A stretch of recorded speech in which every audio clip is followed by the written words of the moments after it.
విరిగి నలిగిన హృదయం నువ్వు అలక్ష్యము చేయవు. ఆమేన్. చూడండి, గడిచిన కొన్ని దినాలుగా 3 రోజులుగా నలగొట్టబడటం అనే ఆ దేవుని చిత్తము, దేవుని ఉద్దేశం గురించి మనం మాట్లాడుకుంటున్నాం. చూడండి, మన యెషయా గ్రంథం 53 చదివినప్పుడు తన కుమారుణ్ణి ఆయన నలగొట్టడానికి ఇష్టపడిన వాడుగా ఉన్నప్పుడే ఆయన ఉద్దేశాలు భూమి మీద సఫలమైనవి అనేది మనం చూసాం. మీరు వాక్యం విని మర్చిపోతే కుదరదు. మీరు దాన్ని రివైండ్ చేసుకుంటేనే దానిది మనము ముందుకు వెళ్ళడానికైనా ఉపయోగపడిద్ది. వెళ్తున్నందుకు దేవుని సన్నిధికి ఆ ప్రయాసకి ఆత్మీయ జీవితంలో ఏదైనా ఎదుగుదల కనబడిద్ది. మొదటి రోజున మనం చూసింది ఏంటంటే ఆయన ఇష్టపడ్డాడు నలగొట్టడానికి. ఆయన చిత్తంలో మనల్ని మనం నలగొట్టుకుంటానికి ఏర్పాటు చేయబడేవి ఉపవాసాలు. ఇప్పుడు పౌలు గారి గురించి 2 సార్లు వాక్యంలో ఉన్నాం. మొదటిసారిదేమో నేను నలగొట్టుకుంటున్నా అన్నాడు. రాత్రి ఏమో ఎవరు నలగొడుతున్నారు అన్నాడు?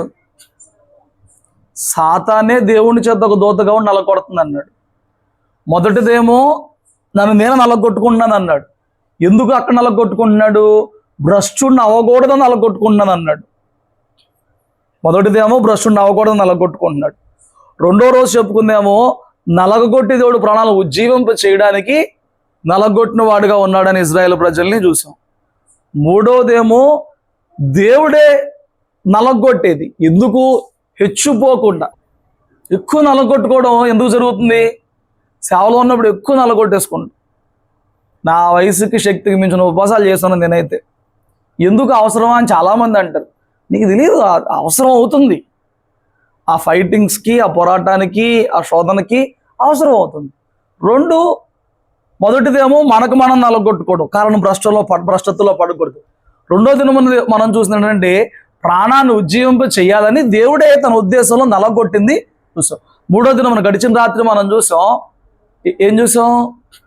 హెచ్చుపోకూడదు, గర్విష్ట అవ్వకూడదు, మితిమీరిపోకూడదని దేవుడే ఏమండి 3 దినాలుగా మనం ఏం ధ్యానం చేస్తాం ఒకసారి చూసాం కదా. ఈ రాత్రి మనం ధ్యానించేది ఏంటంటే, విరిగిన మనస్సుతో మనము దేవుని ఎదుటికి వచ్చినప్పుడు, ఆరాధించినప్పుడు, అర్పించినప్పుడు అది దేవునికి ఇష్టమైన బలి అర్పణగా ఉంటుందండి.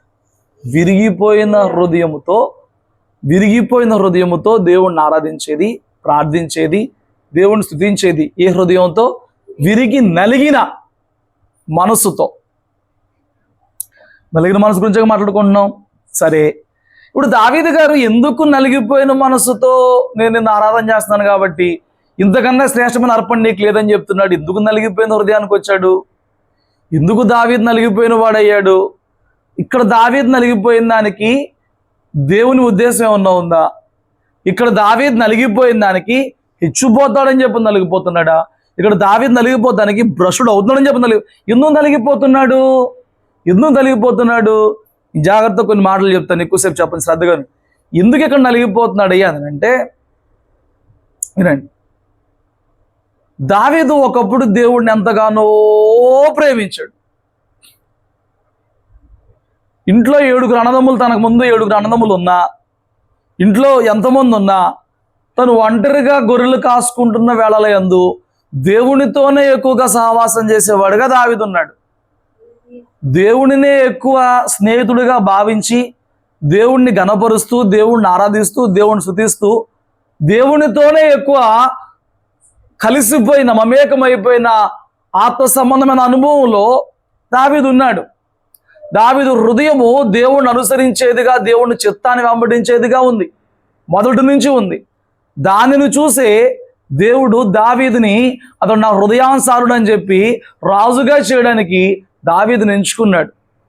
దావీదు సహవాసం మొదటి నుంచి దేవునితోనే ఉండేది. దావీదు దేవుణ్ణే ప్రేమించేవాడు, దేవుణ్ణే కీర్తించేవాడు, దేవుని లేఖనాలనే ధ్యానించేవాడు. దేవుని కన్నా తన జీవితంలో అధికమైన ప్రాధాన్యత దావీదుకి ఏమీ లేదు. దానిని చూసే దేవుడు దావీదుని దీవించాడు, ప్రేమించాడు, ఆస్వాదించాడు, తన చిత్తంలో ఎంచుకున్నాడు. దావీదు కూడా దేవుని చిత్తంలోనే ఎన్నో యుద్ధాలు చేశాడు. ఎన్నో యుద్ధాలు చేసి ఆ రాజ్యమును స్థిరపరిచిన వాడిగా ఉన్నాడు. సౌలు చేయలేని పనులన్నీ దావీదు చేసి సొలొమోనుకి మందిరం కడటానికి మార్గాన్ని కూడా సుగమం చేసిన వాడిగా ఎన్నో చరిత్రలో ఉన్నాయి.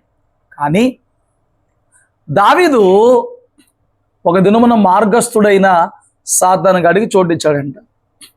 ఇది చూడండి, మొదట దేవుడు మానవుడు మాత్రమే సంబంధంలో ఉండేవాళ్ళు. ఏదోని తోటలో మనం చూసినప్పుడు దేవుడు మానవుడు, దేవుడు మానవుడు, మధ్యలో ఎవరు లేరు. కానీ మధ్యలో సాతానుగాడు వచ్చినా వాడు ఎప్పుడు మానవుణ్ణి తన వశం చేసుకోగలిగాడనంటే తన మాట వాడి హృదయంలోనికి పెట్టగలిగినప్పుడు, తన మాటని నమ్మేలాగా చేసినప్పుడు, తన మాటతో మోసపరిచినప్పుడు జరిగింది ఏంటంటే దేవునికి మనిషికి మధ్యలో మూడో వ్యక్తి వచ్చాడు. ఏమండి, మీరు ఎప్పుడన్నా ఎవరితోన్నా మంచి రిలేషన్ మెయింటైన్ చేశారనుకోండి, మంచి సావాసం మెయింటైన్ చేశారనుకోండి, ఆ వ్యక్తి ఎవరో మాటలు విని సడన్గా మీతో మాట్లాడడం మానేస్తే మిమ్మల్ని తప్పుగా అర్థం చేసుకుంటే మీకు ఎలా కనిపించింది? ఎవరి మీద బాధ అనిపించింది? మధ్యలో వచ్చినోడి మీద బాధగా ఉంటుందా? ఇన్నాళ్ళు నిన్ను ఎరిగి, నీ సావాసం ఎరిగి, నీ వ్యక్తిత్వం ఎరిగి మధ్యలో చెప్పినోడు మాటలు నమ్మేసిన వ్యక్తి మీద బాధగా ఉంటుందా? ఒక రోజుకి నీకు ఆ వ్యక్తితో ఆ బంధం పూర్తి కోల్పోవాలనిపించింది. ఇప్పుడు ఆ వ్యక్తి తిరిగితే నీ దగ్గర రావాలనుకున్నా నువ్వు గేట్లు మూసేసావు. ఇప్పుడు బాధ ఎవరికి మొదలైంది? ఇప్పుడు అతనేమని బాధపడతాడు? ఇప్పుడు ఎందుకు బాధపడుతున్నా, ఎందుకు అలా ఉండవట్లేదు? ఇప్పుడు మీరు అర్థం చేసుకోండి. ఇద్దరు ఫ్రెండ్స్ ఉన్నారండి, మధ్యలో వాడు వచ్చాడు, రెండోడికి బాగా మాటలు చెప్పాడు. ఈ మొదటోడికి రెండో వ్యక్తి ఎందుకు మారిపోయాడు అర్థం కావట్లేదు. అర్థమైంది ఏంటంటే మూడో వ్యక్తి మాటలు విని వీడు పాడైపోయాడని అర్థమైంది. సరే, ఇక నన్ను ఎంతగా ఈ మూడో వ్యక్తి చెప్పిన మాటలు అర్థం చేసుకుంటే ఇన్నాళ్ళు మన సహవాసానికి విలువ లేదు కదా, నమ్మకం లేదు కదా, విశ్వాసం లేదు కదా. ఇన్నాళ్ళు సహవాసం చేసి నీకు వీడు నన్ను నమ్మనప్పుడు, విశ్వాసం ఎందుకని నువ్వు వదిలేసావు. ఇప్పుడు తిరిగి మరలా నీ సహవాసం కొరికిన ప్రయత్నం చేస్తే నువ్వు నీకు నాకు సంబంధం లేదన్నావు. ఆ వ్యక్తి ఇప్పుడు ఏం రియలైజ్ అవ్వాలి? రెండో వ్యక్తి, నేను మధ్యలో ఒకరిని రానిచ్చాను, మధ్యలో వాడి మాటలు విన్నాను, వాడి మాటలు వినటమే మాకున్న బంధానికి తెప్పలు తెచ్చిపెట్టింది, వాడు చెప్పినవన్నీ మాయ మాటలు, వాటి మూలంగా నాకున్న మంచి ఆవాసం నేను కోల్పోయాను. ఇవి కొందరి జీవితాల్లో జరుగుతూ ఉంటాయి. చేతులారా నేనే దూరం చేసుకున్నాను, చేతులారా నేనే పాడు చేసుకున్నాను, వాడి మాటలు విన్నాను, కొన్ని బంధాల్లోనూ కొన్ని సంబంధాల సహవాసాలను జరుగుతూ ఉంటాయి. అవునా కదా? మొదటిగా ఇది ఎక్కడ జరిగిందయ్యా అంటే దేవుడు వీరిని నిత్యము బ్రతికివ్వడానికి లేదా దైవత్వంగా మారడానికి అవకాశం లేదని చెప్పిన సాధారణ రోజులో చెప్పాడు. మీరు దేవతలు వంటి వారు అయిపోతారు, మీరు దేవుళ్ళు వంటి వారు అయిపోతారు, మీరు చావనే చావరు, మిమ్మల్ని దేవుడు మోసం చేస్తానని వీడు మోసం చేశాడు. ఈయన చెప్పాడు కదా మీరు చచ్చిపోతారని చెప్పి, ఈయన చెప్పిన మాట వినకుండా వాడి మాట వింటే దేవుడికి ఎంత కోపం రావాలి? ఈ యేసే చెప్పాడు, ఆల్రెడీ చెప్పాడు ఈయన, మీరు ఆ పండితుని చచ్చిపోతారని. ఆయన చెప్పిన మాట కన్నా వాడి మాట విన్నప్పుడు అప్పుడు యేసేకి ఏమి రావాలి? యేసే అప్పుడు చెప్పాడు, నేను మునుపటిలాగా మీ వద్దకు రాను, మిమ్మల్ని ఏదో తోటలో ఉంచును, మీరు బయటికి వెళ్ళిపోవాలి, మీ సంపాదన మీరు సంపాదించుకోవాలి, మీరు కష్టపడాలి, మీరు ప్రయాసపడాలి. మొదట ఆయన బాధ కలిగింది, నా మాట వినకుండా ఇన్నాళ్ళు నన్ను చూస్తూ నాతో సహవాసం చేస్తూ నాతో ఉంటూ వీడి మాట విన్నారు కదా, నేను ఆల్రెడీ చెప్పాను, ఇక వీళ్ళని నేను వదిలేస్తున్నాను. ఇప్పుడు హవ్వ ఆదాము ఏమని బాధపడతారు? కారణం ఎవరో? వీడు చెప్పేటాడు కరెక్టే, వినటం వల్ల వినడం అనేది ఎవరు తప్పిదో? ఇప్పుడు అది రియలైజ్ అయినప్పుడు హృదయం అంత నొప్పి వచ్చింది, హృదయం అంత నలిగిపోద్ది. అయ్యో కొంచెంగా తప్పానే, మనసు ఇంకా నన్ను గద్దిస్తూనే ఉందే, అవును నిజమో కాదు, తొందరపడుతుందని మనసు ఇంత వేధిస్తున్నప్పటికి కూడా నేను తప్పు చేస్తేనే, సాధారణ మాట నేసేనే, ఇప్పుడు నేను ఇలాంటి తెచ్చిపెట్టుకున్నానే, ఎంత నొప్పిగా ఉంటుందండి. నేను అంటున్నాను, చాలామంది దేవుని దగ్గర ఈ ఆశీర్వాదాల కోసమో అద్భుతాల కోసమో అవసరాలు తిరగడం కోసం వచ్చేవాడికి ఈ నొప్పి, ఈ నలుగుడు తెలియదు. అవసరాలకో, అద్భుతాలకో, ఏమండి, కార్యాలకో, వీటి కోసం వచ్చేవాడికి ఈ నలుగుడు తెలియదు. దేవుణ్ణిని ప్రేమించి దేవునితో సహవాసం చేసి దేవునితో నడిచేవాడు ఎవడైతే ఉంటాడో వాడు ఏదో సందర్భంలో దేవుడు వద్దు అన్న పని చేయడం మూలంగానో, సాతాను బోధ వినడం మూలంగానో, దుర్బుద్ధి దురాశలు కలిగి జీవించి దేవుని కొంత దూరమైనప్పుడు చేసిన వాటికి ప్రతిఫలం అనుభవిస్తూ ఏం జరుగుతుంది? ఏదో తోటలో ఏం జరిగింది? రోజు పలకరించే, రోజు మాట్లాడే దేవుడిని కోల్పోయారు. దేవుని సహవాసాన్ని కోల్పోయారు. అవునా కదా? శ్రేష్టమైన సమృద్ధి ఏదో తోటలో ఉంది, సమృద్ధిని కోల్పోయారు. అవునా కదా? ఇప్పుడు తమ కష్టార్జిత, తమ చెమటోడ్చి, తమ తిప్పలో పడి సంపాదించుకోవాల్సిన దుస్థితికి వచ్చారు. ఇది అవునా కదా? అన్నీ అవును కదా? నేను అంటున్నాను, మన జీవితంలో జరిగేది ఇదే. సాతాను మాట విని వాడి దురాశను, వాడి దుర్బుద్ధిని మనం నేర్చుకుని, మనం విని మన బుద్ధిని మార్చుకుని మనం పాపం చేసినప్పుడు, దేవుడు సరిచేసే ప్రయత్నం చేసినప్పటికీ మనం గడ్డపరుచుకున్నప్పుడు జరిగేది ఏంటంటే, అప్పుడు దాకా నీకు దేవునికి మధ్య ఒక మంచి సహవాసం ఉంది చూడండి.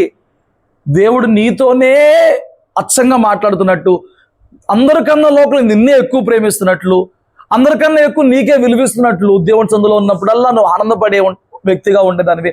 ఆ సహవాసం కోల్పోతావు. మొదటిగా దేవుని సందులో ఉన్న సంపూర్ణ సంతోషం కోల్పోతావు, సమృద్ధిని కోల్పోతావు, తిప్పలు పడుతున్నా ఒక రోజున రియలైజ్ అయితే అర్థమైద్ది, ఇది నా చేతులారా నేనే తెచ్చిపెట్టుకున్నాను, నేను తెచ్చిపెట్టుకున్నాను. తెలియక కాదు, తెలిసే లోబడికే తెచ్చిపెట్టుకున్నా అన్నప్పుడు ఏమండి, ఆ పరిస్థితిని ఎదుర్కోవడం అనేది దేవుని సహవాసాన్ని దూరం చేసుకుని, దేవుని మాటను దూరం చేసుకుని, ఏమన్నా ఇంతకుముందు రోజు మాట్లాడే దేవుడు ఇప్పుడు నాతో మాట్లాడలేదు, నాకు ఆ సన్నిధి కనపట్టలేదు, నాకు ఆ నింపుదల లేదు, దాన్ని కోల్పోయి, దేవుని యొక్క ఆశీర్వాదాన్ని కోల్పోయి, సమృద్ధిని కోల్పోయి తిప్పలు పడుతున్నప్పుడు శారీరకంగా ఎలాంటి బలహీనత లేకపోతే ఎలాంటి నొప్పి ఉన్నా కానీ మనసు మాత్రం నలిగిపోతూ ఉంటుంది. ఇలా చేయకుండా, ఇలా అవ్వకుండా నేను ఆ దేవుణ్ణి వెంబడించుంటే ఎంత బాగుండని మనసు ఏమైందండి? నలిగిపోతూ ఉంటుంది. దావీదు కూడా ఒకప్పుడు దేవుడిని ఎంతో ప్రేమించాడు, ఒకప్పుడు దేవుడిని ఎంతో వెంబడించాడు, దేవుని ఆజ్ఞను పాటించాడు, దేవుని చిత్తం నెరవేర్చాడు, దేవుని చిత్తమే వెతికాడు, దేవుని చిత్తంలోనే బతికాడు. బట్ మార్గస్థుడు వచ్చాడంట. ఎవడా మార్గస్థుడు? మార్గస్థుడు మన దగ్గరికి వస్తూ ఉంటాడు కదా, వాడు మార్గస్థుడు. దారైపోయేవాడికి చోటిస్తే ఏమైద్దండి? నీకు దారితనం లేక అయిపోతుంది. దారైపోయేవాడికి చోటిస్తే నీకు దారితనే ఉండదు. దావీదు ఇప్పుడు ఏం చేశాడు? దారైపోయేవాడికి చోటిచ్చాడంట. వాడి కోరికకి, వాడికి తృప్తిపరుస్తానికి, వాడి ఆకలి తీర్చే ప్రయత్నం చేశాడంట. ఏమండి, వ్యభిచార పాపం చేశాడు, దాన్ని కప్పిపుచ్చుకుంటా నరహత్యని పాపం చేశాడు, రక్తం కూడా చిందించాడు. కయ్యను హేబేలుని చంపేసినప్పుడు హేబేలు రక్తం నేలలో నుంచి మొరపెట్టిందంటే ఇప్పుడు ఉరియా రక్తం ఏం చేయాలి? ఉరియా ఏమనాలి? రాజ్యం కోసం భార్యని, బిడ్డల్ని, కుటుంబాన్ని వదిలేసి కదా వెళ్ళాడు. యుద్ధంలో ప్రాణాలన్నా కోల్పోవడానికి సిద్ధపడే కదా వెళ్ళాడు.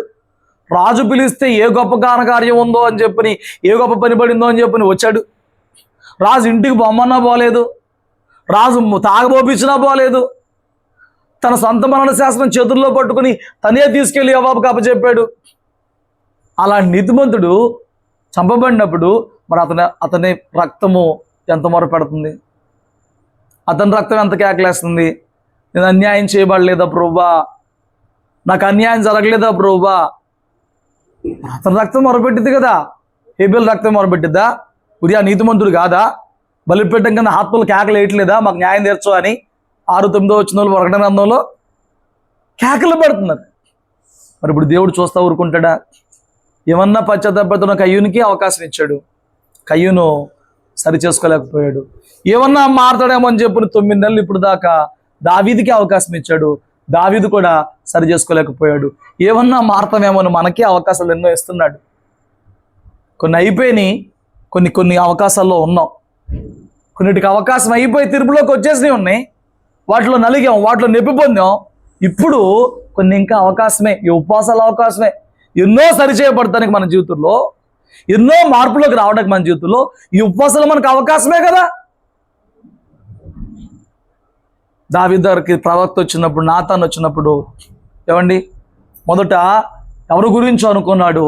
తన గురించి అని తెలిసినప్పుడు, తను దేవుని దృష్టిలో దోషయాన్ని తెలిసినప్పుడు, తన చేసుకున్నది తన బిడ్డలకి కీడుగా మారిందని తెలుసుకున్నప్పుడు దావీదు ఎంత పశ్చాత్తాపడాడు. ఏమండి ఆ పశ్చాత్తాపం గురించి మాట్లాడుతూ అంటున్నాడు, నా రక్షణకర్త యొక్క దేవా, రక్తాపరాధము నుండి నన్ను విడిపింపు. ఏ అపరాధంలో పడ్డాడంట? రక్తాపరాధం. రక్తం చిందించాను నేను, నీతి మొందిన రక్తాన్ని నా కళ్ళతో చూశాను నేను. నా ఆనందం కోసం, నా స్వార్థం కోసం నేను కప్పిపుచ్చడానికి, నేను నా పాపాన్ని కప్పిపుచ్చడానికి ఒక నీతిమంతుడు రక్తాన్ని నేను బలిగొన్నాను.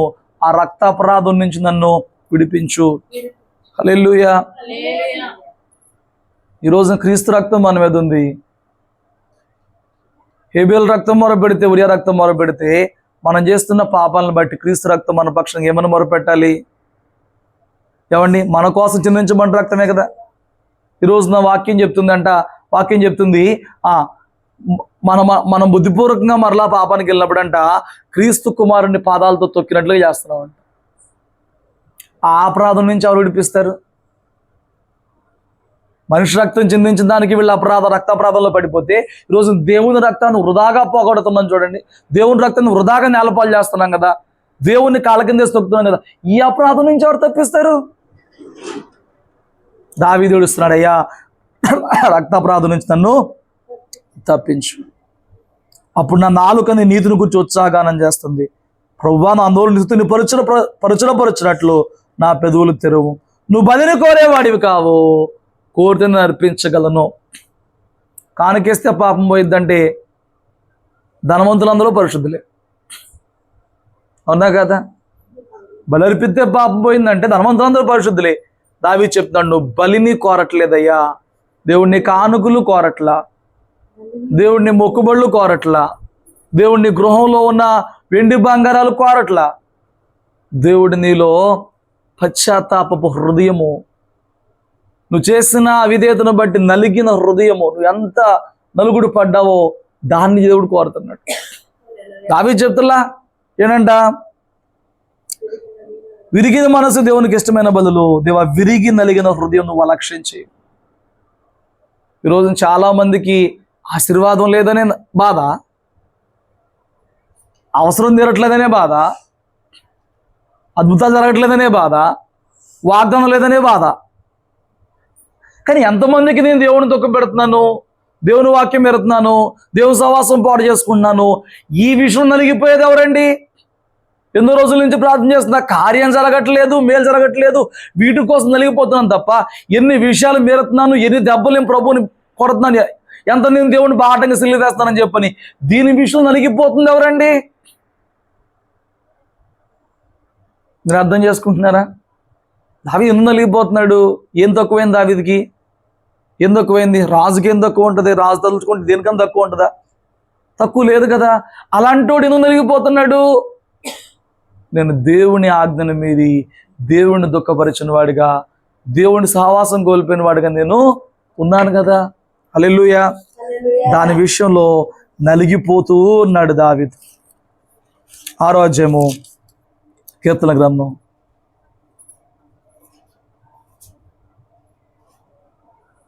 6వ వచనం, 6వ మొదటి నుంచి చదువు. ఏమని బాధపడుతున్నాడు? గద్దింపొద్దు,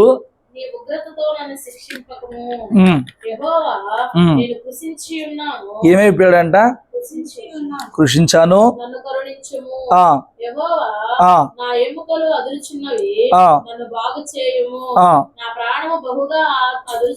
ప్రాణం ఏమైపోయిందంట? బహుగా అదురుచున్నది. యెహోవా, ఆ నీవు ఎంతవరకు కరుణింపకయుందువు? ఆ యెహోవా, తిరిగి రమ్ము, ఆ నన్ను విడిపింపుము. ఆ నీ కృపను బట్టి నన్ను రక్షించుము. ఆ మరణమైన వారికి నిన్ను గూర్చిన జ్ఞాపకము లేదు. ఆ పాతాళంలో ఎవరు నీకు కృతజ్ఞతాస్తుతులు చెల్లించుదురు? ఆ నేను మూలుగుచు వలసి ఉన్నాను. ప్రతి రాత్రి కన్నీరు విడుచుచు నా పరుపు తేలజేయుచున్నాను. కన్నీళ్ల చేత ఆ నా పడక కొట్టుకొని పోవచ్చు. ఏమైపోయాడంట? అయ్యా, నీ కోపముతో గద్దించొద్దు, నీ ఉగ్రతను శిక్షించొద్దు. ఇప్పటికే నేను అలసిపోయి ఉన్నాను, ఇప్పటికే కృషించిపోయి ఉన్నాను, ఇప్పటికే మూలుగుతూ ఉన్నాను, ఇప్పటికే అదిరిపోతున్నాను, నా ప్రాణం బావుగా అదిరిపోతుంది. ప్రతి రాత్రి కన్నీరు కారుస్తున్నాడు. ఎందుకు కన్నీరు కారుస్తున్నాడు?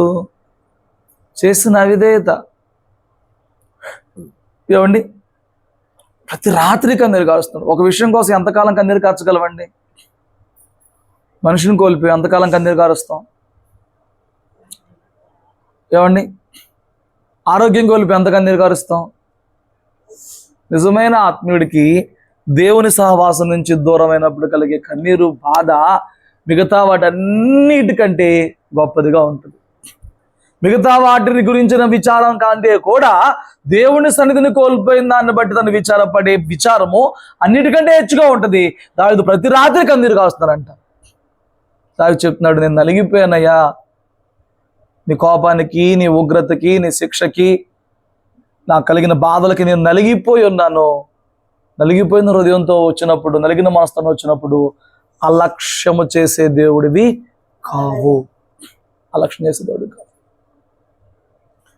సాతాను గడు మనల్ని పెట్టే భ్రమ ఏంటనంటే, నువ్వింత పాపం చేసావు కదా, ఇంకా నువ్వు ప్రార్థన చేస్తే ఉపయోగం ఏంటి? వాక్యం ఎట్లా ఉంది, నీ బతుకు ఎట్లా ఉంది కదా, నువ్వు ఇంకేం భక్తి చేస్తావు? నువ్వు ఎట్లాగో బలహీనతల్లో ఉన్నావు కాబట్టి అలాగే పాపంలో బతికేయచ్చుగా అని మనల్ని భ్రమపరుస్తూ ఉంటాడు. దేవునిలో ఉన్న గొప్ప భాగ్యం ఏంటనంటే, నిజముగా నీ విషయం ఏంటో, నీ భక్తిని ఏంటో నువ్వు అర్థం చేసుకుని నువ్వు పశ్చాత్తాపడితే, నువ్వు చేసిన విధేతలను బట్టి పశ్చాత్తాపడినప్పుడు నీ అంతరంగం నలిగిపోతూ ఉంటుంది చూడు. ఆ నలిగిన హృదయంతో దేవుని వద్దకు వస్తే దేవుడు నిన్ను అలక్ష్యం చేసే దేవుడైతే. మనుషులు అలక్ష్యం చేస్తారు కానీ దేవుడు ఎప్పుడూ కూడా అలక్ష్యం చేయడు. మనుషులు తీసేస్తారు. మీరు చూడండి, రిఫరెన్స్లతో ఇంకా నాకు టైం చాలు మీకు వాక్యం చెప్పడానికి. మీరు చూస్తే బాగా అర్థం చేసుకుంటే, ఏసైని పరిసయ్యుడు ఒకడు ఇంటికి భోజనానికి పిలిచాడు. పరిసయ్యుడు హృదయం ఏంటి? నా ఇంటికి ఏసై వచ్చాడు, నా ఇంటికి ప్రవక్త వచ్చాడు, నా ఇంట్లో భోజనం పెడుతున్నాను. ఏమండి, పరిసయ్యుడు హృదయం అది. కానీ అదే ఇంటికి ఒక పాపాత్తురాలైన స్త్రీ వచ్చింది. పరిసయ్యుడి హృదయం మనం చూస్తున్నాం కదా, ఇంకా లోతుకు చూద్దాం. ఇప్పుడు ఈ పాపాత్తురాలు వచ్చింది. ఒక మాట నోట్లో నుంచి చెప్పలేదు, ఒక మాట, ఒక వాక్యం, ఒక వచనం చెప్పలా, ఆయన పాదాలు పట్టుకుని కన్నీరు కాచింది. వీడి హృదయం చూసినప్పుడు మీకు ఏ హృదయము నలుగుడు పడిందిగా కనపడిద్ది? నోరు తెరిచి మాట్లాడండి అమ్మా. పాపాత్మురాలైన స్త్రీ యేసయ్య వద్దకు వచ్చినప్పుడు ఏం జరిగింది? ఆ కన్నీళ్ళు ఎక్కడి నుంచి వస్తాయి? గర్వపు హృదయంలో నుంచి వస్తాయా? కరుడు కట్టిన హృదయంలో నుంచి వస్తాయా? అదే కదా మరి పట్టుకోవాల్సిన విషయం. ఏ హృదయంలో నుంచి కన్నీళ్ళు వస్తాయండి? ఏమంటే ఒక స్పాంజ్ ఉంది, అది ఎప్పుడు బయటకు నీళ్ళు వస్తాయి? దాన్ని మెలిపెట్టి పిండితే దానిలో ఉన్న తడిలో నుంచి నీళ్లు బయటికి వస్తాయి కదా. ఇప్పుడు పరిసయ్యుడేమో నా ఇంటికి ప్రభు వచ్చాడు అన్నట్లుగా ఉన్నాడు. ఈ పాపాత్తురాలనేమో తన హృదయంలో ఏ కారణాల చేత పాపం చేయాల్సి వచ్చిందో, ఏ కారణాలతో ఏ పాపాలు చేసిందో, ఊళ్ళో అందరితో ఎంత వెలివేయబడుతుందో, ఎంత దూషించబడుతుందో మనకి అంతా స్టోరీ తెలియదులే. కానీ తన పాపపు స్థితి లోపల నలిగిపోతూ ఉంది. నేను ఎన్నాళ్ళు పాపం, నేను అంతవరకు ఈ పాపం, నేను ఎప్పుడు బయటపడతాను అని చెప్పి నలిగిపోతూ ఉంది. అవకాశం వచ్చింది. నలిగిపోయిన హృదయంలో నుంచి కన్నీళ్లు ప్రభు పాదాలు తడిపినాయి. ఆ యేసుని పిలిచి ఇంట్లో భోజనాలు పెట్టాడు, ఖర్చు పెట్టుకున్నాడేమో అంగీకరించబడలా. నలిగిన హృదయముతో ప్రభు పాదాలు పట్టుకున్న బిడ్డేమో అంగీకరించబడింది. హల్లెలూయా. నీ ఇంట్లో కూటమి పెడుతున్నామంటే నువ్వు ఎంత ఖర్చు పెట్టావని కాదు, ఏ సేవకుని పిలిచావని కాదు, సేవకులకి ఎంత కానుక పెట్టావని కాదు, సేవకుల్ని ఎలా చూసుకున్నావు అనేది కాదు. నీ హృదయము నీ ఆత్మీయతను బట్టి ప్రభువు దగ్గర ఎలా కుమ్మరించబడుతుంది. ఆనందముతో కుమ్మరించుకుంటున్నావు. ఆనందం ఉంటే ఒకవేళ అవిధేయత కనబడినప్పుడు, దుఃఖం కనబడినప్పుడు, ఏమండి ఈ పాపత్తుని స్త్రీలాగా నిజమే ప్రభా, దైవ జనుల నోటి నుంచి రోజు నా బలహీనత గురించే మాట్లాడో, నా పాపం గురించే మాట్లాడో, నా గృహంలో అవిధేయత గురించే మాట్లాడవని చెప్పని మాట్లాడిన తర్వాత అన్న నిజముగా నీ నలిగిన హృదయంలో నుంచి కన్నీరు వస్తుందా? ఈ ఇద్దరిలో ఎవరు అంగీకరించబడ్డారంట? పిలుచుకుంది ఎవడు? ఖర్చు పెట్టింది ఎవడు? ఆనందిస్తుంది ఎవడు? బయటికి ఆనందిస్తుంది ఎవరు? బయటకు అతిశయిస్తుంది ఎవరు? కానీ అంతరంగం ఎవరిది కడగబడింది? అంతరంగంలో ఎవరికి ఆనందం వచ్చింది? అంతరంగంలో ఎవరికి సమాధానం వచ్చింది? నీ పాపాలు క్షమించబడి నువ్వు సమాధానంగా వెళ్ళు. మరి వీడికేం మిగిలింది? శ్రీదేవ్ అన్నాడు, నీ పాపములు క్షమించబడ్డాయి కాబట్టి నువ్వు సమాధానంగా వెళ్ళిపో అన్నాడు. సమాధానం దక్కింది. సమాధానానికి కారణం నలిగిపోయిన హృదయంలో నుంచి కాచబడిన కన్నీరు. దావీదు ప్రతి రాత్రి కన్నీరు కాచాడు. నలిగిపోతున్నాడు. ఇలా చేయకుండా ఉండాల్సింది, ఇలా చేయగలిగి ఇలా చేస్తాను. మార్చే అవకాశం లేదు. మార్చే అవకాశం ఉండి మార్చేయచ్చు. ఏమండి, బుక్లో రాసుకుందాను, కొట్టేసాను, పక్కన రాసుకోవచ్చు. మార్చే అవకాశం లేనిది కదా. ఎప్పుడు వెనక్కి వెళ్ళి మన కాలాన్ని తీసుకురాలేం కదా, జరిగిన మార్చలేం కదా. కొన్ని తప్పిదాలు జీవితాన్ని ఎంత నలిపేస్తాయో, అంతరంగాన్ని ఎంత నలిపేస్తాయో, నలిగిపోతూ ఉంటాం. అయితే సాతానుడు అంటాడు, నీ బతికింతే దేవుడిని అంగీకరించడు, నువ్వు పాపం చేసావు, దేవుడిని తోసేస్తాడంటాడు. ఎవరిని అంగీకరించాడు? ఏ స్త్రీ నలిగిపోయిన హృదయంతో కన్నీళ్ళు కార్చిందో ఆవిడ్నే అంగీకరించి సమాధానంతో పంపించాడు. ఎవరికి ఎక్కువ సమాధానం వచ్చింది? తమ బలహీనతను బట్టి నిజముగా అలవాటుగా కాదు, నిజముగా ఎవరి అంతరంగంలో నలిగి కన్నీళ్లు ప్రభు ఎదుట కాచగలరో వాళ్ళ యొక్క ప్రార్థనకి జవాబు, సమాధానం ఖచ్చితంగా వచ్చింది. నలిగిన హృదయాన్ని దేవుడు ఎప్పుడు కూడా లక్ష్యం చేయడు. దావీదు ఇక్కడ ఎందుకు నలిగిపోతున్నాడు అనంటే తను పాపం చేయాల్సిన స్థితి కాదు, కానీ మార్గస్థుడికి చోటిచ్చాడు. తను ఒకప్పుడు దేవుడిని ఎంతో ప్రేమించాడు. నేను అదే చెప్తున్నా, ఆ బంధం ఎంతో బలంగా ఉండే బంధం మూడో మనిషి వల్ల కోల్పోతే దానికి నీవే కారణమైతే, నువ్వు ఆ మాట వినటమే కారణమైతే నీ ఎంత పశ్చాత్తాపడతావు. ఏమండి, మార్గస్థుడు వచ్చాడు, మార్గస్థుడికి చోటిచ్చాడు. మార్గస్థుడు మూలంగా ఈరోజు దావీదు నలిగిపోతూ ఉన్నాడు. కొన్ని నిర్ణయాలు, కొన్ని ప్రేరేపణలు, కొన్ని ఉద్దేశాలు, కొన్ని ఉక్రోషాలు మనల్ని దైవ చిత్తానికి వ్యతిరేకంగా వెళ్ళి ఆ శిక్షలో, నష్టంలో పడేలాగా చేస్తాయి. అప్పుడు నలిగిపోతూ ఉంటావు. నలిగిపోతున్న స్థితిలో నీకున్న మంచి మాట ఏంటంటే, నువ్వు నిజముగా ఎప్పటికన్నా ప్రభు యొద్దకు అదే హృదయంతో వచ్చి ఆరాధించగలిగితే నేను నలిగిన హృదయాన్ని దేవుడు లక్ష్యం చేసే దేవుడైతే కాదు. ఆమేన్. 137వ కీర్తన మొదటి మాట.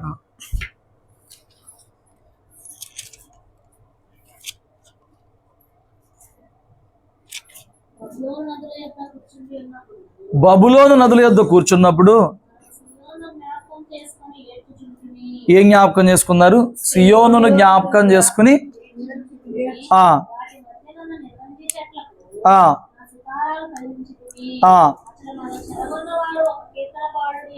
ఏమడిగారంట? ఏమడిగారు?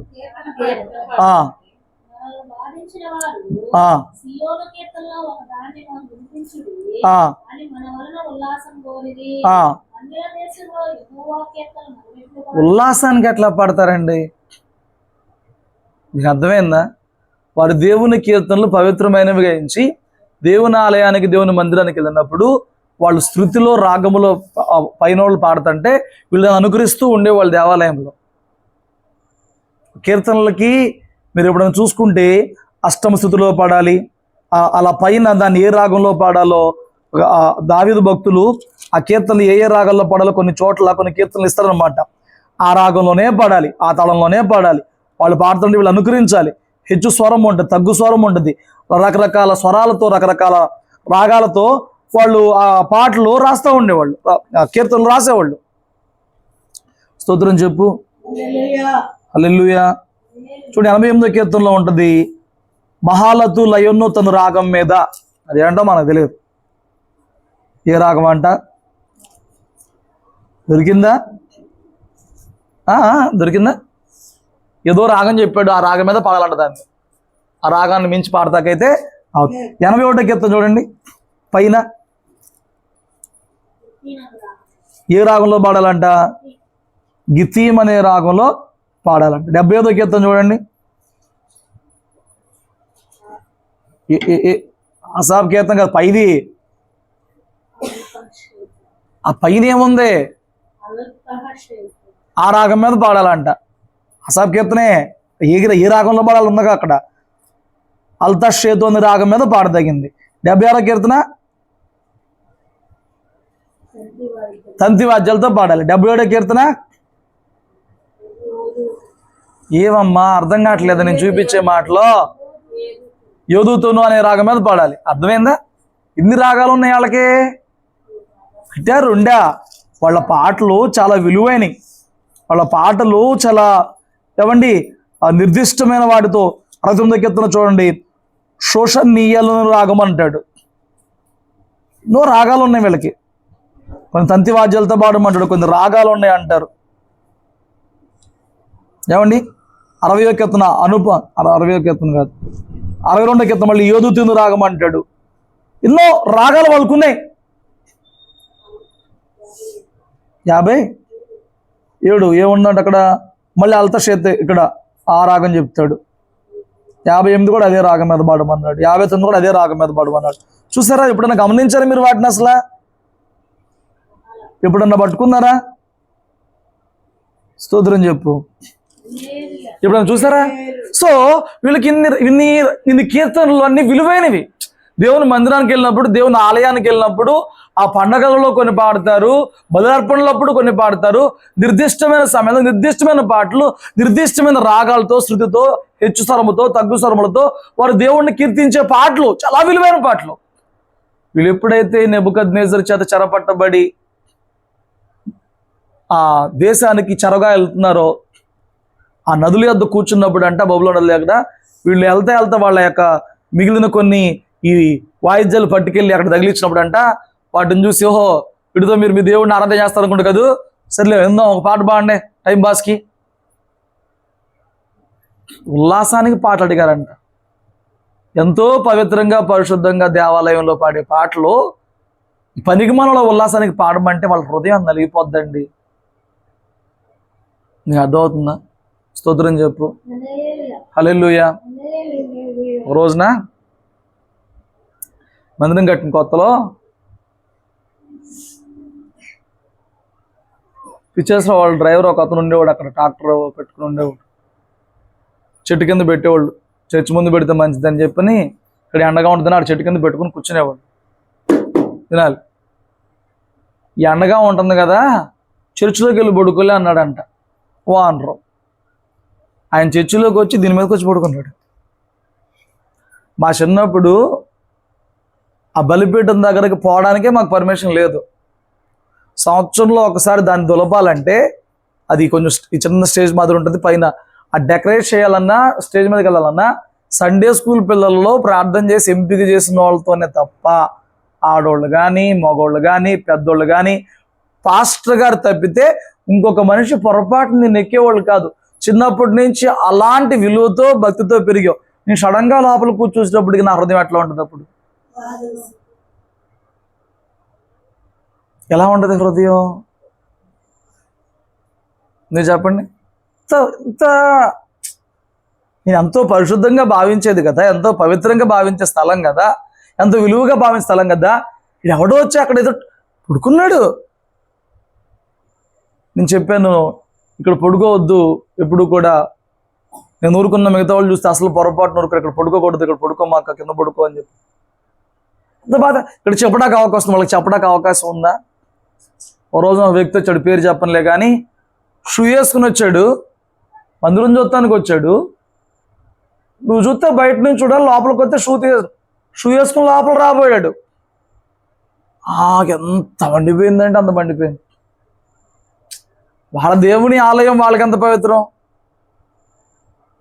మనకు భయం భక్తి సావదు, కానీ వాళ్ళు అక్కడికి వెళ్ళినప్పుడు ఫోన్ పక్కన పడేస్తారు, చెప్పులు పక్కన పడేస్తారు, ఒంటి మీద సొక్కా పక్కన పడేస్తారు, భుజాల మీద తుండుమొక్క కొట్టేసుకుంటారు, కూర్చోమంటే కూర్చుంటారు, నుంచోమంటే. వాళ్ళకే చాలా ఎక్కువ భక్తి. మనకి ఇటు ప్రార్థన జరుగుతానే అన్ని పనులు చేస్తున్న వాళ్ళకి అట్లా ఉండదు. వాళ్ళు దేవాలయంకి వెళ్తున్నప్పుడు ఎంత అంత పర్టికులర్గా ఉంటారు. స్తోత్రం చెప్పండి. మరి మన దేవాలయంలోకి అలా వచ్చేస్తే ఎంత పెయిన్గా ఉంటుందండి. మొన్న ఎవరో చెప్తున్నారు, ఎక్కడో ఎవరు చెప్పారు కానీ నాకు, మీలోన ఈ మతోన్మాదులు ఎవరో వెళ్ళి ఒక ప్రార్థన జరిగే చోట విశ్వాసులందరినీ వాదన చేసి పాస్టర్ గారిని పట్టుకుని, ఆ రోజున దేవుని బలారాధన అంట, పాస్టర్ గారు అడ్డుపడ్డాడంట. దేవుని బల్లండి మీరు ముట్టుకోకూడదు, పట్టుకోకూడదు అని చెప్పి అడ్డుపడితే, ఎవడ్రా నువ్వు అని చెప్పిన పాస్టర్ను కొట్టి ఆ బల్ల చెల్లాచెదురు చేశారంట. ప్రభు శరీరంగా భావించి నిత్య జీవానికి మూలముగా రక్షణ ప్రకటన చేసే, ప్రభు మరణ ప్రచురపరిచే మార్గంగా మనము పరిశుద్ధంగా ఆచరించే ఆ బల్లను ఎవడో ఒకటి వచ్చి అలా కొట్టేస్తుంటే మనకి ఎట్లాగుంటుంది. వాడు అయోగ్యంగా ఉన్నాడు తెలిసి వాడు తీసుకుంటుంటేనే మనం నొప్పి పడతామే, వాడు అయోగ్యంగా తీసేసుకుంటున్నాడే అని చెప్పి. అలాంటిది అలా చేస్తే ఎలాగుంటుంది. వాళ్ళకి ఇవన్నీ చెప్పాను చూడండి. ఇప్పుడు మందిరంలోకి వచ్చి పడుకుంటాం, చెప్పులు వేసుకుని వచ్చేస్తాం. ఒక రోజున ఎవరో ఫంక్షన్ పెట్టుకున్నప్పుడు ఒక అతను వచ్చి ఆ వరండాలో సిగరెట్ తాగుతున్నాడు. నేను వెళ్ళి చెప్పా, అయ్యా వంతుని మీద తాగొచ్చుగా, లేకపోతే రోడ్డు మీదకి వెళ్ళి తాగొచ్చుగా, వరండాలో దేవుని మందులో సిగరెట్ నా మనం సీరియస్ అవుతున్నాడు. సీరియస్ ఏంటారు, నీ గుళ్ళోకి వెళ్ళి దాకా ఊరుకుంటారా? నీది పరిశుద్ధం, మాదేమో ఏంటి. ఇప్పుడు ఇవన్నీ బాధగా ఉండవండి. వీటన్నిటికి ఇవన్నీ బాధల కన్నా కూడా వాళ్ళు పడుతుంది చాలా గొప్ప బాధ, చాలా వీటన్నిటికంటే 100 రెట్లు బాధ. వాళ్ళు దేవుని ఆలయానికి దూరం అయిపోయారు, వాళ్ళు దేవుని వాగ్దాన దేశానికి దూరం అయిపోయారు, వాళ్ళ బలిపీఠానికి దూరం అయిపోయారు, వాళ్ళ మందిరానికి దూరం అయిపోయారు, ధర్మశాస్త్రానికి దూరం అయిపోయారు. ఇప్పుడు చెరలో ఉన్నారు. చెరలో ఉండి వాళ్ళ ఉల్లాసానికి ఈ పరిశుద్ధమైన కీర్తనలు, ఈ పవిత్రమైన కీర్తన పాడాలంటే వాళ్ళు ఎంత నెప్పిపడి ఉంటారు, ఎంత నలిగిపోయి ఉంటారండి. స్తోత్రం చెప్పు. ఏమండి, అన్యుల దేశంలో యెహోవా కీర్తనలు ఎట్లా పాడాలంటున్నారు. ఎక్కడి నుంచి వస్తుంది పాట? పాడమంటే ఈ ఎర్రకుంపేసేసి జైల్లో పడేసిన పౌలుసేల్లో పాడారంటే అది వేరు, అది వేరు. ఇప్పుడు వీళ్ళు బాధలో ఉండడానికి కారణం తమ క్రియలని చెప్పిన అర్థమైనాక ఆ క్రియలకి పశ్చాత్తాపట్టు రెండో దాని ప్రతిఫలం అనిపిస్తున్నప్పుడు ఎంత నలిగిపోతూ ఉంటారండి. పాడలేరు, పాడమని చెప్పలేరు. పాడమని చెప్పగలరా? చెప్తే ఊరుకుంటారా? మేము పాడమంటే ఊరుకుంటారా? చెరలో ఉన్నారు, ఎంత నలిగిపోయి ఉంటారండి. స్తోత్రం చెప్పు. స్టిల్ నలిగిన హృదయం కలిగిన వారిని దేవుడు అలక్ష్యపడ్డాడు కదా. 126 కీర్తన ఒకసారి చదవండి. సియోను తిరిగి వచ్చిన వారు యెహోవా చెరలోనుండి రప్పించినప్పుడు కలకలిన వారి వలె ఉంటిమి. నిందా నవ్వుండెను, నాలుక ఆనందగానంతో నిండి ఉండెను. అప్పుడు యెహోవా మీ కొరకు గొప్ప కార్యములు చేసినని అన్ని జనులు చెప్పుకొనిరి. స్తోత్రం చెప్పు. అన్యుల దేశంలో పాటలు అట్టా పాడతాము, అన్యులకి ఎలా వినిపిస్తా ఉన్నారు చూడండి. ఇప్పుడు ఆ అన్యులే చెప్తున్నారంట, వీళ్ళ దేవుడు వీరి కోసం గొప్ప కార్యాలు చేశాడు. దానియేలు ప్రార్థన మీరు చూసుకుంటే, అయ్యా మేము చేసిన వాటికి తగిందే, మేము మా పితరులు మా రాజులు చేసిన దానికి సిగ్గే అనిపిస్తున్నాం, మేము చేసిన వాటికే మేము భరిస్తున్నాం అని చెప్పి ప్రార్థన చేసినప్పుడు ఎంత నలిగిపోతున్నాడు. నీకు అర్థమవుతుంది? ఆ ప్రార్థనలో నొప్పి అర్థమవుతుంది. మాకు తగిందే, అన్యుల దేశంలో ఉండటం తగిందే, చెరలో ఉండటం తగిందే. 9వ అధ్యాయంలో మీరు దానియేలు గ్రంథం తర్వాత చదువుకోండి, ఒక ప్రశాంతంగా చదువుకోండి. ఆయన వివరంగా చెప్తాడు, నీ దాసుల ద్వారా నువ్వు వాగ్దానాలు ఇచ్చావు, నీ దాసుల ద్వారా ఆజ్ఞలు ఇచ్చావు, ధర్మశాస్త్రం ఇచ్చావు, పాటిస్తే ఆశీర్వాదం చెప్పావు, పాటించకపోతే కీడు చెప్పావు. అయినా మా పితరులు, అయినా మా రాజులు వాక్యాన్ని వ్యతిరేకించేసి నువ్వు చెప్పిన మేలు కాక చెప్పిన కీడును కొని తెచ్చుకున్నావు. నువ్వు న్యాయవంతుడివే, నువ్వు చెప్పిందే చేసావు, మేమే సిగ్గుమాలిన మాకు మా రాజులకు మా దేశానికి ఈరోజు సిగ్గే తగ్గింది అని ఒక పరిస్థితిని చేసిన క్రియలను ఒప్పుకుంటూ ఎలాంటి పశ్చాత్తాప ప్రార్థన నలిగిపోతూ చేశాడు కదా.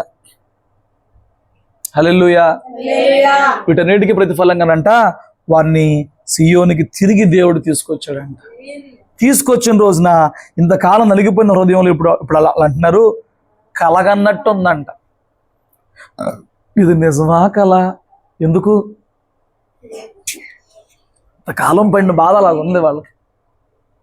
కాలం పడిన బాధ అలాగ ఉంది. కొన్నిసార్లు బాధకు అలవాటు అయిపోయిన తర్వాత దేవుడు మేలు చేసిన మన మనసు ఆ బాధలో స్ట్రక్ అయిపోయి ఉంటుంది అనమాట. నిజమా? మారిందా? జరిగిందా? నా బతికే దరిద్ర బతుకు కదా, నా బతికే లాంటిది కదా, నా బతుకులో ఈమెయిలా నా జరిగిపోయినా కానీ బ్రెయిన్ అక్కడ ఆగిపోతూ ఉంటుంది. వీళ్ళు అనుకుంటున్నారు నిజమా కలగన్నట్టు ఉంది నాకంతా కూడా. ఆచారంలో నుంచి బయటపడతామని అనుకోలేదు, ఊహించలేదు. నువ్వు అనుకోలేదు, ఊహించలేదు, కానీ నువ్వు నలిగిపోయావే. నీ మనసు ఏ పరిస్థితిలో నువ్వు పడ్డావు, ఆ పరిస్థితికి కారణం ఏంటో నలిగిపోయారు కదా. ఆ నలిగిపోయిన హృదయాన్ని దేవుడు చూసి ఈరోజు నీ సంతోషానికి దేవుడు తీసుకొచ్చిన వాడిగా ఉన్నాడు. నలిగిపోయిన హృదయాన్ని దేవుడు ఎప్పుడూ కూడా అలక్ష్యం చేయడు. హల్లెలూయా. విరిగి నలిగిన మనస్సుతో నువ్వు దేవుని వద్దకు వచ్చినప్పుడు ఆరాధన చేయాలి.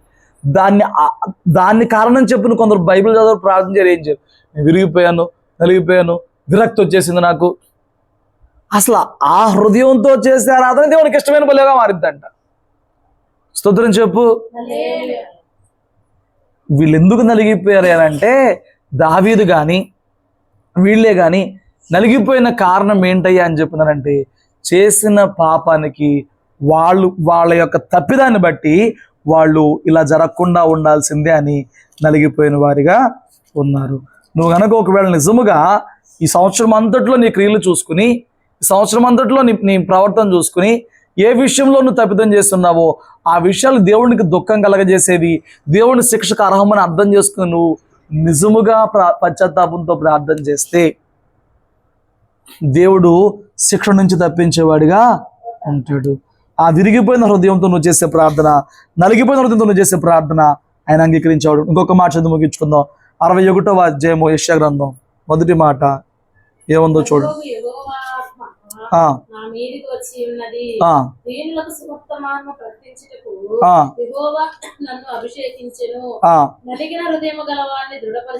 ఇప్పుడు సువార్త చెప్పి ఏం చేయాలంట? నలిగిన హృదయం గల వారిని దృఢపరచాలి. నలిగిపోయిన హృదయంతో ఉన్నావేమో, ఈ ఉపవాసాలు నీ హృదయాన్ని దృఢపరచాలి అనేది దేవుని చిత్తముగా ఉంది. ఏం చేయాలంట దేవుడు నిన్ను? దానికి నువ్వేం చేయాలి? ఆ నలిగిన హృదయంతోనే దేవుణ్ణి ఆరాధించే బిడ్డగా ఉండాలి. నీకు ఎన్నైనా ఉండొచ్చు, నలిగిపోతుంది మాట వాస్తవమే. నీ తప్పిదాలుగా నలిగిపోతున్నావు, నీ నిర్ణయాలుగా నలిగిపోతున్నావు, నీ క్రియలుగా నలిగిపోతున్నావు, వాస్తవమే. నువ్వు నిజముగా నలిగి స్థితిలోని దేవుడిని ఆరాధన చేయి. దేవుని ఉద్దేశం ఏంటంటే నలిగిన నీ హృదయాన్ని దృఢపరచాలని ఆయన అనుకుంటున్నాడు. నేను దృఢమైన స్థితిలో కావాలనుకుంటున్నాడు. నేను దృఢమైన వ్యక్తిగా మార్చాలని దేవుడు కోరుకుంటున్నాడు. ఆమేన్. హల్లెలూయా, హల్లెలూయా. కాబట్టి నీవు ఏ స్థితిలో నలిగిపోతున్నావో, నలిగిపోతున్నాను కాబట్టి భక్తి చేయలేకపోతుందనే సాకు పక్కన పెట్టి నలిగిన స్థితిలోనే దేవుడిని ఆరాధన చేయి. ఏమండి, పరిసేయుడు ప్రార్థనగా పరిసేయుడిని దేవుడు అంగీకరించలా. నలిగిపోయి కన్నీరు కార్చిన పాపాత్మ స్త్రీనే కన్నీరు కార్చింది.